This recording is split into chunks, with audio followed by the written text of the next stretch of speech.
अस्सलाम वालेकुम जी। I hope you all are doing well. I know बहुत टाइम के बाद आए, उसके लिए मैं पहले ही आप लोगों से सॉरी कर लेता हूँ। देखो, लेट आने की वजूहात सॉरी बहुत सारी हैं। मैं मानता हूँ मैं लेट आया हूँ, बहुत से बीच में काम भी थे, उसके अलावा मेरी सिस्टर की शादी भी आ गई थी। वो सारा कुछ करने के बाद वापस आया हूँ। और जो मेन पॉइंट है इस चैनल को बनाने का, वो मैंने आपको स्टार्टिंग से बताया हुआ है। वो ये नहीं है कि हम डेली अपलोड करें, हम बस अपने कंटेंट की क्वांटिटी देखें, क्वालिटी ना देखें। ये हरगिज़ मकसद नहीं है मेरा ये चैनल बनाने का। मेरा चैनल बनाने का यही मकसद है कि मैं आपको क्वालिटी कंटेंट प्रोवाइड कर सकूं। अगर मुझे लगेगा कि यार ये टॉपिक इसके ऊपर वीडियो बननी चाहिए, चाहे वो मुझे साल बाद भी माइंड में आएगा, मैं ठक उसके ऊपर वीडियो बना दूंगा। मेरा ये चैनल बनाने का हरगिज़ मकसद नहीं है कि मैं बस for the sake of views ये चीज़ें करूं। नहीं, मैं आपको क्वालिटी कंटेंट देना चाहता हूँ। उसके लिए चाहे फिर मुझे महीने बाद कोई अच्छा टॉपिक मिले, साल बाद मिले, मैं इंशाल्लाह उसके ऊपर वीडियो बनाऊंगा। और आज की भी वीडियो आपके लिए बिल्कुल बोनस वीडियो होने वाली है। उसी के साथ अगर आप कहते हो कि अगर ऐसी बात है तो फिर तुम कहते हो शेयर करो, सब्सक्राइब करो, लाइक करो, उसका रीज़न यही है कि देखो, अगर अच्छी चीज़ 10 बंदे भी देखें फ़ायदा है, लेकिन अगर 100 देखें, 1000 देखें, लाख देखें तो और ज़्यादा फ़ायदा है। तो इसलिए मैं आपको कहता हूं कि इसे साथ साथ शेयर करते रहे करो, वीडियोस को सब्सक्राइब करो, चैनल को लाइक करो, ताकि एक तो पता चलता है सबको कि यार वाकई पाकिस्तान से भी कोई उठ के अच्छा काम करने की कोशिश कर रहा है। पाकिस्तान के अंदर भी ये चीज़ें पाई जाती हैं, आईटी की चीज़ें, और आईटी का काम सारा कुछ है। उसी के साथ ये चीज़ भी श्योर हो जाती है कि यार ठीक है, फ़ायदा हो रहा है, सिर्फ थोड़े बंदों को नहीं हो रहा, ज़्यादा को हो रहा है। और मैं तो इंशाल्लाह वीडियोस बनाते ही रहूँगा, क्योंकि ये मेरा अपना ज़ाती पैशन है, मुझे अच्छा लगता है तो उसके लिए वीडियो बनाते हैं। चलो अब ज़रा उस चीज़ के बारे में बात कर लेते हैं जिसके लिए वीडियो बनाई जा रही है। जब हम कोडिंग करते हैं ना, उसके अंदर कुछ ऐसे स्टैंडर्डाइज्ड प्रोसेसेस होते हैं, कुछ ऐसे स्टैंडर्डाइज्ड मैकेनिज़म्स होते हैं जिनके ऊपर आकर स्टूडेंट फंस जाते हैं, और बहुत बुरा फंस जाते हैं, जो कि मैं नहीं चाहता कि वहाँ पर आके कोई फंसे। अब वो स्टूडेंट्स ऐसा फंसते हैं कि स्टूडेंट उसे मतलब सीखने की बजाय याद करने लग जाते हैं। जब याद करना स्टार्ट करते हैं तो फंसते हैं वहाँ पर आके। फिर समटाइम्स ऐसा होता है कि वहाँ पर आके हम नहीं कर पाते तो हम डीमोटिवेट हो जाते हैं, क्योंकि हम उन्हें कॉपी पेस्ट भी नहीं कर रहे होते हैं। हम कहते हैं कि यार मेरे उस्ताद जी ने मुझे सिखाया कि कॉपी पेस्ट करना गलत चीज़ है कोडिंग के अंदर, इसलिए उसे हम कॉपी पेस्ट भी नहीं कर रहे। मतलब वहाँ पर आके ना स्टूडेंट फंसते हैं, या डीमोटिवेट हो जाएंगे, या ट्यूटोरियल हेल में फंसेंगे, या कोडिंग छोड़ बैठेंगे, कुछ ना कुछ गलत कर बैठेंगे। तो आज वही चीज़ मैं आपके लिए क्लियर करने इधर आया हूँ कि यार स्टैंडर्डाइज्ड चीज़ों को ना सीखने का थोड़ा सा और तरीका है, जो कि आपको शायद वो ट्यूटोरियल्स के अंदर नहीं मिल रहा होता, जो मैं आपको अभी बताने लगा हूँ। देखो, स्टैंडर्डाइज्ड चीज़ें ऐसी हैं जिन्हें हम कॉपी पेस्ट कर सकते हैं। अब बड़े स्टूडेंट कहेंगे कि हैं कॉपी पेस्ट, कोडिंग के अंदर कहाँ से आ गई कॉपी पेस्ट? तो कॉपी पेस्ट एग्जिस्ट करती है कोडिंग के अंदर। देखो, अगर आप चाहो उन स्टैंडर्डाइज्ड चीज़ों को फ्लो वाइज नेक्स्ट लाइन में लिखते जाओ तो ऐसा पॉसिबल नहीं है, आप नहीं लिख सकते उन्हें। अगर आप जितना भी ट्राई कर लो, आप उसे याद कर सकते हो, रट्टा मार सकते हो, लेकिन रट्टा मारने का तो फ़ायदा ही नहीं है। कोडिंग के अंदर रट्टा मारने का कंसेप्ट ही एग्जिस्ट नहीं करता। तो फिर मतलब वो कॉपी पेस्ट वाली चीज़ें ही हैं। लेकिन कॉपी पेस्ट भी ऐसा करना होता है कि वो हमें समझ आ रही हो। अब आप कह रहे हो कि इतनी बातें करते जा रहे हैं, क्या वो चीज़ें हैं, कुछ समझ नहीं है। मैं बात कर रहा हूँ स्टैंडर्डाइज्ड प्रोसेसेस की।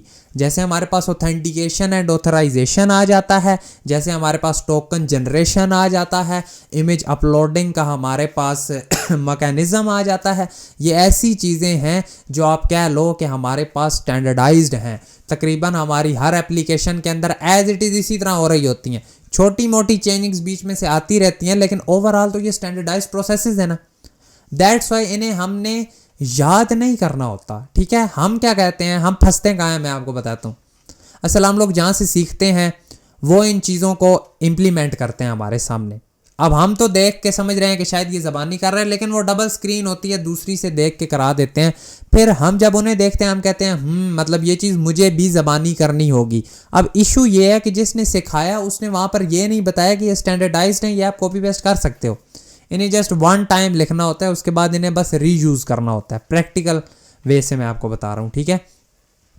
अब ऑथेंटिकेशन है, ऑथराइजेशन है, इमेज अपलोडिंग, और भी इस तरह के प्रोसेसेस हैं जो कंटिन्यूसली हर प्रोजेक्ट के अंदर एक ही तरह चल रहे होते हैं। फाइल अपलोडिंग है, इमेज अपलोडिंग के प्रोसेसेस हैं, ऑथेंटिकेशन, ऑथराइजेशन और ये सारी चीज़ें बीच में, टोकन जनरेशन और ये सारी इसके अंदर इंक्लूडेड है।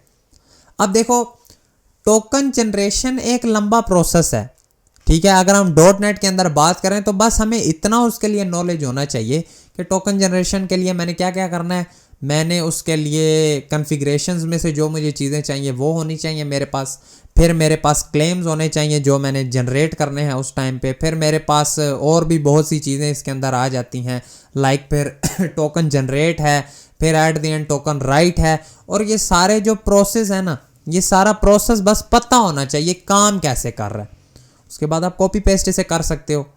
ये चीज़ें एग्जिस्ट करती हैं कॉपी पेस्ट वाली, ठीक है, इन स्टैंडर्ड चीज़ों के अंदर। इसी तरह ऑथेंटिकेशन एंड ऑथराइजेशन पे अगर हम बात करते हैं ना, तो ऑथेंटिकेशन एंड ऑथराइजेशन भी इस तरह है कि उसे आप कॉपी पेस्ट कर सकते हो। देखो प्रैक्टिकल वे में बात करते हैं, हर जगह प्रोजेक्ट में ऑथेंटिकेशन एंड ऑथराइजेशन ज़बानी इंप्लीमेंट नहीं करना होता। अगर आप इस चीज़ को लेकर डीमोटिवेट होते हो कि मैं इसे इंप्लीमेंट नहीं कर पा रहा, तो कोई इसमें मसले की बात नहीं है। अगर आप ये चीज़ लेकर कोडिंग में परेशान हो कि मुझे कोडिंग आ नहीं रही और मसला क्या है, मैं ऑथेंटिकेशन इंप्लीमेंट नहीं कर पा रहा, मैं टोकन जनरेशन का प्रोसेस इंप्लीमेंट नहीं कर पा रहा, तो मेरे भाई ये कॉपी पेस्ट चीज़ें हैं, ठीक है। इन्हें इंप्लीमेंट करना कोई हमारे पास इस तरह नहीं है कि जिसने कर लिया उसके पास बहुत ही बड़ा एजाज़ आ गया, नहीं। ये नेचुरल प्रोसेस है जो कि बस हमने कॉपी पेस्ट। देखो रिएक्ट की अगर हम बात करें ना, रिएक्ट के अंदर RTK क्वेरी है। अब वो भी पूरा एक प्रोसेस है जो हर बार सेम ही है। उसे बस आप सिंपली डॉक्यूमेंटेशन पे जाओ, कॉपी पेस्ट करो, अपने प्रोजेक्ट में रखो। और अगर आपने उसे उठाकर प्रोजेक्ट के अंदर पेस्ट करके सही करके कॉन्फ़िगरेशन लगा के मुझे दिखा दिया, मैं कहूँगा कि यस आपको RTK क्वेरी आती है, ठीक है। मैं ये नहीं यहाँ पर पूछूंगा कि नेक्स्ट लाइन कैसे लिखोगे, नेक्स्ट लाइन मुझे ज़बानी इंप्लीमेंट करके दिखाओ। अगर आपको कोई कहता है ये चीज़ें ज़बानी इंप्लीमेंट करके दिखाओ, तो वो आपसे गलत क्वेश्चन कर रहा है। इसी तरह ऑथेंटिकेशन एंड ऑथराइजेशन अगर आप कॉपी पेस्ट करके भी अच्छे तरीके से इंप्लीमेंट कर लेते हो, तो मैं कहूँगा आपको ये स्टेप आता है। इसी तरह इमेज अपलोडिंग, फाइल अपलोडिंग का प्रोसेस आप कॉपी पेस्ट करके रख लेते हो, मैं कहूँगा बेस्ट आपको आता है। लेकिन एक बात याद रखना, अब इस कॉपी पेस्ट के चक्कर में बिल्कुल ये मतलब नहीं है कि बस कॉपी पेस्ट करना है। देखो copy paste is not an issue. Issue क्या है? ब्लाइंडली कॉपी पेस्ट करना, ये चीज़ इशू है। अगर आप बस कोड स्निपेट उठाकर पेस्ट कर रहे हो तो वो चीज़ गलत है। ये चीज़ें सीखनी ज़रूरी हैं, आप कह सकते हो समझनी ज़रूरी हैं। याद करनी ज़रूरी नहीं है, समझनी ज़रूरी है। अगर आप इन्हें समझोगे ना, देखो फ्लो हर प्रोजेक्ट में सेम है लेकिन लिटिल बिट डिफरेंस है। जो लिटिल बिट डिफरेंस है वो हम कैसे कर सकते हैं? वो हम इसी तरह ही कर सकते हैं अगर हमें कोड की समझ आई हुई है। समझ आई ना मेरे पॉइंट की? अगर आप कोड को अच्छे तरीके से समझते हो, टोकन जनरेशन का कोई आपको प्रोसेस दिखा कर कहता है कि ये आपको आता है, आपको फुल समझ है उसकी, आपको एक एक लाइन का पता है क्या क्या कर रही है, क्या क्या कर रही है, तो यू आर बेस्ट, ठीक है। आपको टोकन जनरेशन आती है, कल को उसके अंदर आपको अगर ABC चेंज भी करना पड़ा तो आप इजीली कर सकते हो। तो इसी तरह ऑथेंटिकेशन ऑथराइजेशन में है, बेसिक फ्लो सेम है, ऊपर नीचे कुछ चेंजेस हुई तो हम बाद में कर सकते हैं। Same case with file uploading, image uploading.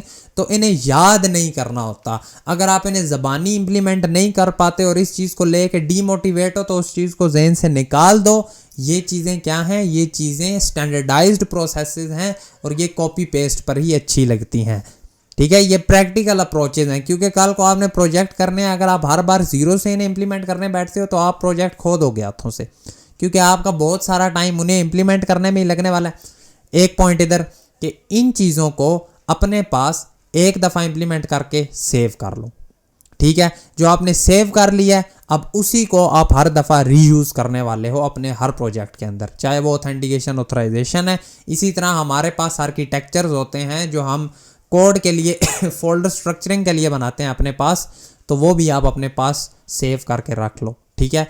एक कोई अच्छा सा कोई आर्किटेक्चर देख के ना, जिस तरह ओनियन आर्किटेक्चर है, फोल्डर स्ट्रक्चरिंग में बात कर रहा हूँ, कोई अच्छा सा देख के अपने पास एक सैंपल बना के रख लो जो आप अपने हर प्रोजेक्ट के अंदर यूज़ करने वाले हो। मैं आपको उस पॉइंट ऑफ व्यू से बातें बता रहा हूँ कि कल को अगर आपके पास प्रोजेक्ट आए तो आप उसे ईजीली टैकल कर पाओ, अपनी बनी बनाई चीज़ों का रीयूज़ करके उसे कर पाओ। तो ये कुछ वेज, कुछ चीज़ें हैं जो मुझे बतानी ज़रूरी लगी, क्योंकि इन पर आके बहुत से बच्चे डीमोटिवेट होकर कोडिंग छोड़ भी बैठते हैं।